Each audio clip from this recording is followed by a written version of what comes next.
And we swim with a lot of fish. We swim with the manatees a lot. I love it when the manatees come up real close and curious. They want to see what I'm doing. They're a curious species, but they come in and visit our show a lot of times. And we do have like bluegill, sheephead. We have garfish. We've got quite a few fish swimming around that we feed. But yes, occasionally we get a snake or an alligator, and we get out very quickly when they make their appearance. It's going to be a really neat behind the scenes. And I was like, oh my gosh, this is so weird. Because something always magical happens. Wait, what? Did you just make that up? Hey, it's Meredith for Real, the Curious Introvert. Listen each week as I talk with someone new. The topics are as ADD as I am, but they'll inspire you to stay curious and grow. Big thanks to our location sponsor, the UWF Historical Trust. Before Disney World opened and the interstate traveled straight to them, Florida visitors traveled US 19 right by the entrance to Weeki Wachee Springs. In 1947, entrepreneur Newton Perry founded a mermaid attraction in a sandy bottom natural pool that connects with the springs and a 7-mile river.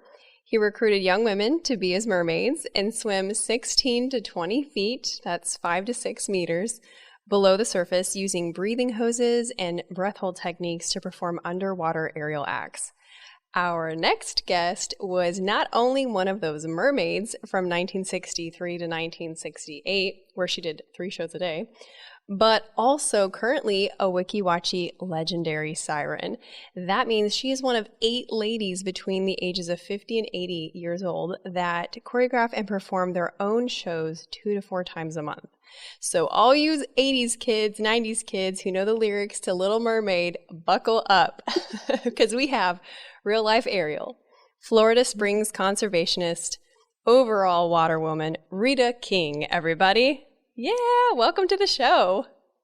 Hello, thank you. Thank you for inviting me. I'm so glad that we were able to connect. I first went to Weeki Wachee, I think it was last summer, and was so impressed and so obsessed. And I can't believe my little 90s mermaid self did not know about it didn't know about it sooner. So I was glad to be a part of it.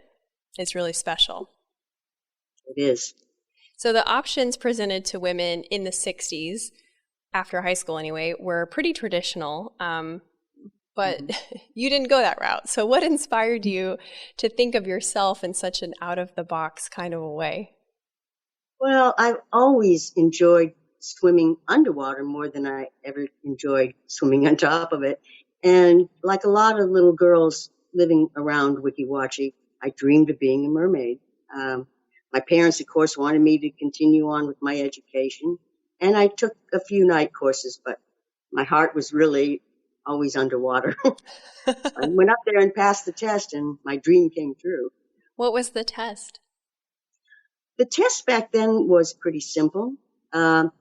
They had you go underwater and smile and see where your comfort level was. We didn't do the things that we do today. I mean, it is very extensive today to have the test and the training, but we have a lot more safety nowadays than we did 60-some years ago. So what are the tests now? Okay. Now is when you come in, you have to swim 400 yards. That's 4 football fields end to end, nonstop, and you have to do it under 15 minutes. And then you have to tread water for 15 minutes after that. This is for the strength and to see the endurance. And then if you pass that, you move on to the underwater ballet. You do a variety of ballet they ask you, and you smile underwater, and they see what your comfort level is then. And if you can do these things, then you go into, if you get the job, then you go into a whole different set of training techniques. Wow, that's so cool. How do you manage the buoyancy without weights? Or were you wearing weights, or do they wear weights now? What we do is we exhale all our air. So you feel like you need air all the time, but that's the only way. If you hold the air, of course you're going to go right to the surface. So that's one of the biggest things that takes us once we get on the air hose. I mean, we go through a lot of safety training and procedures, first responder, rescue, all of it. Oh, wow. We have to be a scuba trained. We have 100-question written test on the principles of compressed air and underwater sickness and how to deal with it. Yeah, it's intense, along with all the other training. But you have to do all of that before you get on the air hose. But to be on the air hose, you have to really manage your breath control and the control of your air hose. And the way you have to take the air out of your lungs so you can stay stationary at one level. That's one of the hardest things to accomplish to do a show.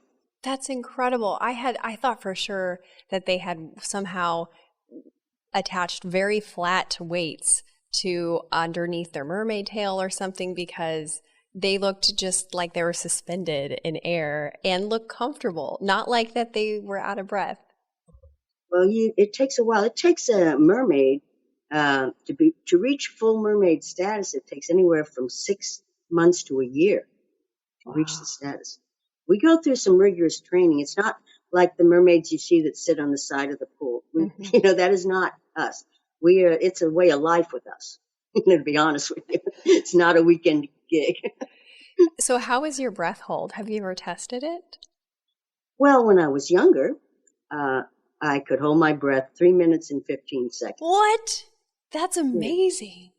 But now I'm not anywhere near that. I have no idea. I've not even measured it now. I sent you some pictures so you could see. Oh, I can't wait.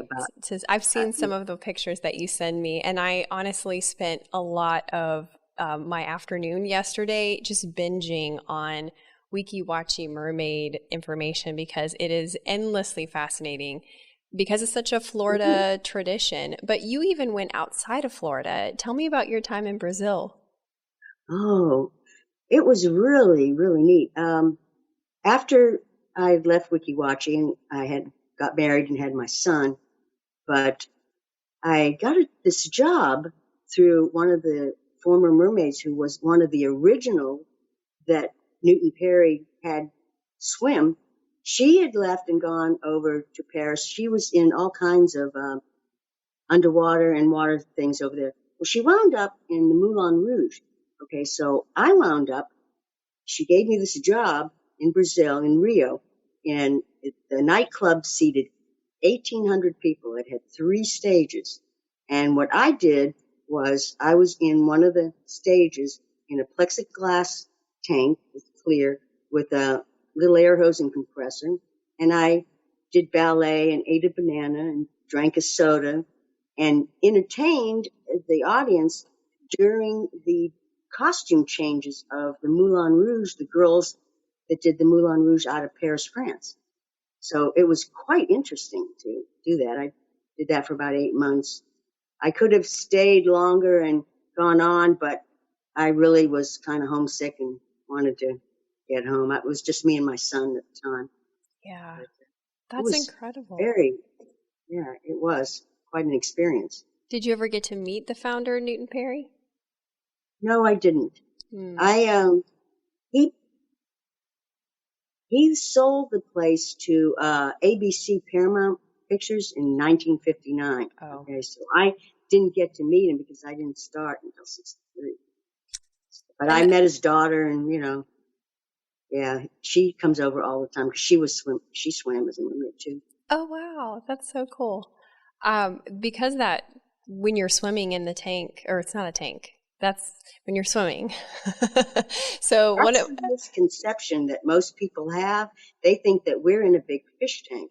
In reality, the people that come to see us are basically in a tank-like theater that's attached to the side of the springs, and they're looking at us through the open natural springs. It's really big. Is the theater that's still there, it's still the one that's carved out of limestone? It's set in it. It holds seats almost 500 people, between 470 and 500 people. It's not the same original one. They put in a new one back in 61. It was. Oh, okay. And because it's an open water, you're swimming in natural water, there's sometimes fish that come in there and it's like they want to be a part of the show. Have you ever had to get out in a hurry because an alligator came into? Really? Yes. And we swim with a lot of fish. We swim with the manatees a lot. I love it when the manatees come up real close and curious. They want to see what I'm doing. They're a curious species, but they come in and visit our show a lot of times. And we do have like bluegill, sheephead. We have garfish. We've got quite a few fish swimming around that we feed. But yes, occasionally we get a snake or an alligator, and we get out very quickly when they make their appearance until they get removed from the spring. They just come up from the river, you know, and they think, oh, let's visit. What's going on? Yes, I have been a couple times. Oh my gosh. How do they signal like, oh my gosh, there's an alligator? Is there a special underwater sign that you make? Well, we have underwater speakers because that's how we get our music to do our performance. But the announcer has a microphone and tells us what's going on. And we have hand signals that we get everybody out in case we spot it first. That's incredible. It's so cool to think about all of the things that, you know, you went through to become a mermaid, and it was like your lifelong goal. And then you took a leap of faith and went to another country. When I think about all of that and how excited it makes me feel, to be quite honest, I think that's so thrilling. How do you feel being a mermaid and doing all those things has shaped who you are today? It's actually made me a better person, I think, because I have a different perspective. When I left the Springs, I wanted to get into underwater photography, but I was raising my son on my own most of the time, so I couldn't afford it. So when this opportunity came up, of course, I took it. And then when I came back, I went and got a good paying job at the Postal Service where I retired from. But, you know, after I left the Springs, I felt like a fish out of water. And it was like I was constantly dreaming of being underwater at the Springs. And it was like it was a tug for me, a magnetic force pulling me back. And it's like that little voice inside you telling you what your soul really needs, you know, and I felt that I ought to follow it. And that's why as soon as I retired, I came back to Weeki Wachee. I had to wait over 4 years for a position to come open because they only have 8, you know, legendary sirens. So it was like, in the meantime, I had gotten involved with environmental situations and the water, fresh water, basically, which is where our water comes from in the spring, is from the aquifer. So, and it's so special. People don't realize that Florida has more springs than any other place in the world. Yes, and it's just such it's anyone that has seen or experienced a spring in Florida will understand the magnetism that you just described, because it just takes your breath away. It's otherworldly. It's crystal clear. The cypress trees look like their arms are reaching down into the water, and it captures you. You know what I like a lot? I mean, which really, it's kind of like another dimension, but when I'm down swimming, I'm go under, say 40 feet, 50 feet below the surface and look up at the surface and see the trees and the sun and the sky reflecting through. I mean, you can see it clearly, everything. It really is like being in another world. I love it. And it is, you ask any of the girls, the young ones or us legendary, when we're away from any length of time, if we're not at the springs, we start getting anxious. I mean, we miss it. We have to get in. We don't know why we have that feeling or what causes that. We just know it's a magnetic thing with us and the springs. You know? So I can relate. It is a beautiful thing. It is a gorgeous thing. I can really relate because I feel that way about the ocean. If I haven't, or the Gulf of Mexico, I always just, ever since I was little, I was like, that's the ocean, but it's the Gulf. But yeah, if I get grouchy, my husband's like, When was the last time you've been at the beach? We need to get in the water. Your gills is dry. Yeah, exactly. You have some camps for women over 30, mermaid camps. I'm gonna need to know about these. So spill the beans, Rita. What's going on? It's interesting because once they are posted online, they are sold out like that day within 6 to 8 hours. These people, and they give them fair warning. Oh, we'll soon be posting the camps. These people, we've got a waiting list for that. Wow. We do. It's a weekend camp. Okay. And we get people from all over the country. I mean, you're talking doctors and lawyers and business executives. Even had a rocket scientist from NASA come and do this. And we teach them how to swim in a mermaid tail, how to smile and look really cool for underwater shots in the tail. We teach them ballet. Hey everyone, just a quick interruption to show gratitude to our sponsors and give you some special deals. The UWF Historical Trust. We shoot the show in the Museum of Commerce and the T.T. Wentworth Museum. And not only is this an amazing step back into the 18 and 1900s, but it's an event space too. How cool is that? You can see everything at historicpensacola.org. If you want to tour one of the 12 museums, and yes, Pensacola has 12 museums, and you get your tickets in person, show the ticket agent one of my emails and you'll get $2 off an adult ticket. You can get emails by texting REAL to 66866. So I don't have kids, but I also want to tell you about It's Your Magazine. They're a national family-centered publishing company with free parent magazines. They have parenting advice, events, and inspiration. I'm actually in a networking group with the publisher, and this guy is all about family. You can view a free magazine in cities in Texas, Oregon, Washington, and Florida by checking them out at itsyourmagazine.com. And INSEC. So I've always felt iffy about pesticides. Then the mosquitoes got so bad, I would get covered in them from walking from my house to the car. I called INSEC, and to say I've been impressed is an understatement. When the treatment wasn't quite doing it, the owner actually came to my house. He found the breeding sites, identified the species of mosquito, and adjusted my treatment to that species. That's when I found out he's also a beekeeper, and pollinator issues are always top of mind. So if you're in the Florida Panhandle or Gulf Coast of Alabama, give him a call, ensec.net. And Dexafit Pensacola. So new thought, the scale is just your relationship with gravity. Now when I get on my scale and me no likey, I say, you don't know me. What does know me is the 3D body comp scan. I can see what I'm made of and what's right for my body. Plus, when you get a Dexafit scan, you also get a consultation, because what good is data if you don't know what to do with it? After you know, you can make your fitness plan smart, like Expert Level 5000. Also, look this up on YouTube. It's pretty awesome. Dexafit.com. Now back to the show. We give them, they do glamour shots dry with the mermaid tail on, and before they get in the water. And in between water times, we share personal experience and mermaid stuff with them that they just all love it. We get people that come back as often as they can. We have repeaters. But it's interesting and it's enjoyable for us. We're their counselor, and to meet all these different people from different walks of life from all over the country is very interesting. Oh, I feel like I may need to do that. You sounds should. incredible. It You sounds should. incredible. I'll be your counselor. Oh, thanks, Rita. Okay.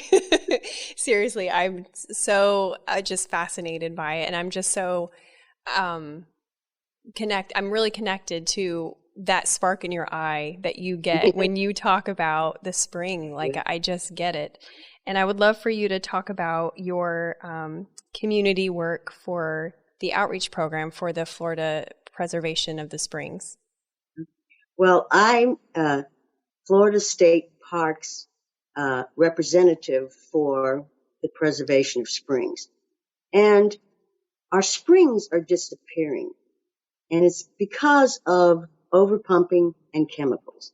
Now, chemicals in fertilizers, pesticides, and household cleaners, they fuel excess toxic algae, and it blocks, it's clouding our springs. This algae grows so fast that it reduces the clarity of the water. It blocks the water flow from the spring, and it uses up the oxygen that the native species need to survive. Now, once all the oxygen has been depleted, all the aquatic life in there suffocates to death because of the lack of oxygen.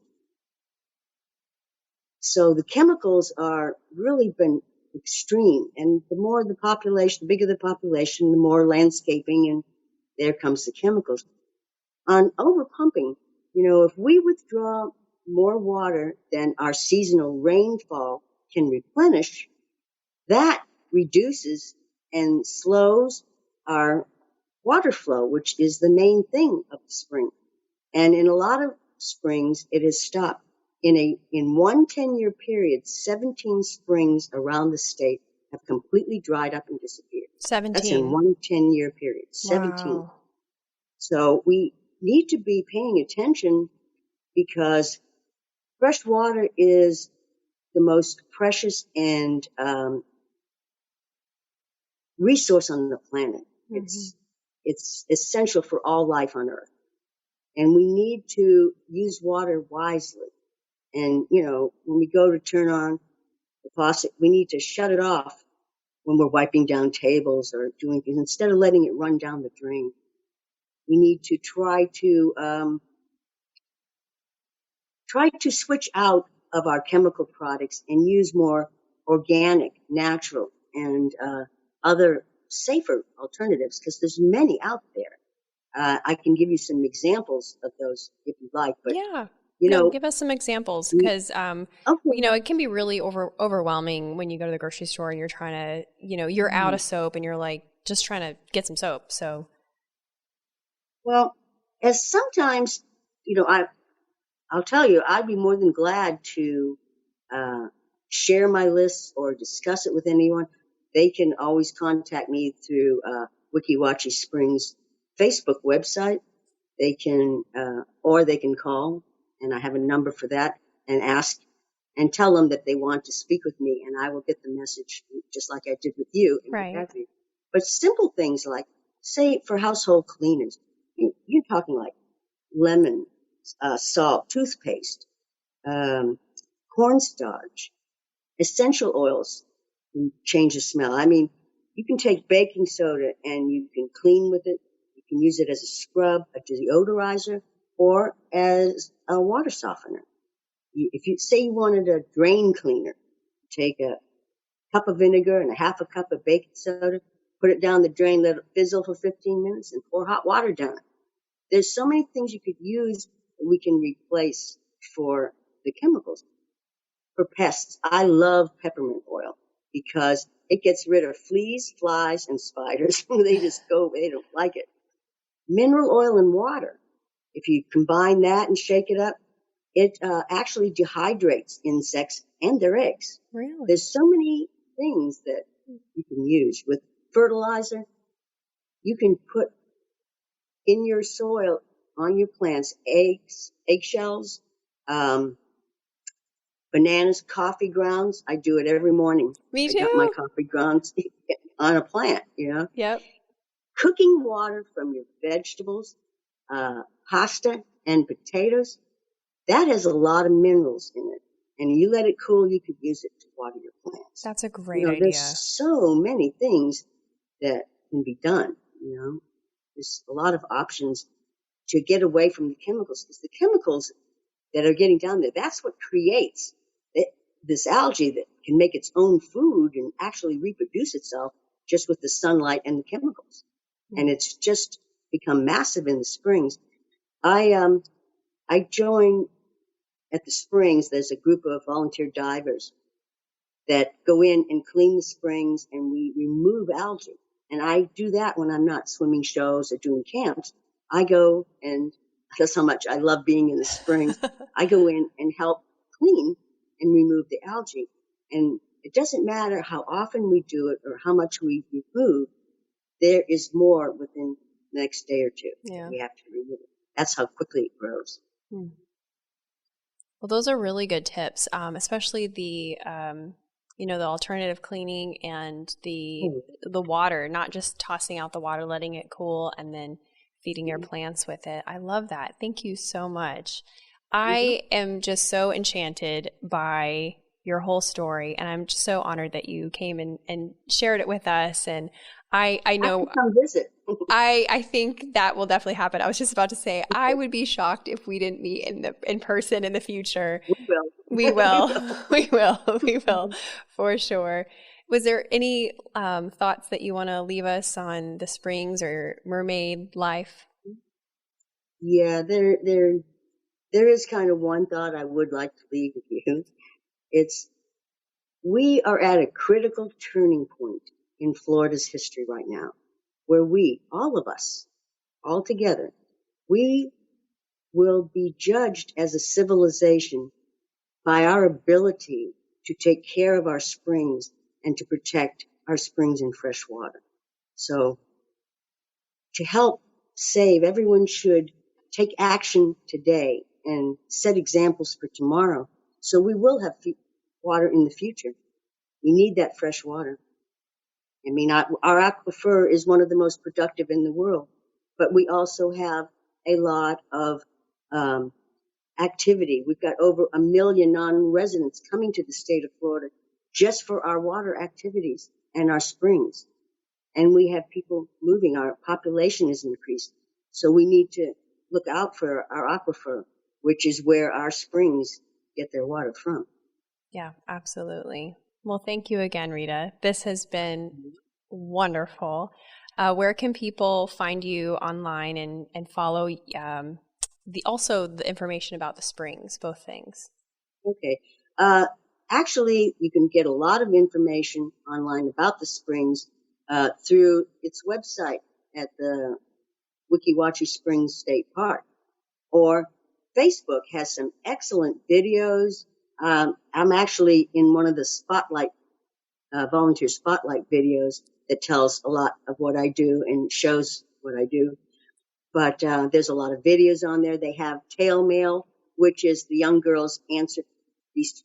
We support the Postal Service to teach them to write, and they write to the young girls about how much they loved them when they saw them. So they have interconnection there, and there's a lot of history on there. Like I say, you can reach me by through the Facebook website of Weeki Wachee. There's a number you can call, and you just mention my name and tell them that you're interested in environmental or about the springs. They'll forward the message to me, and I will contact.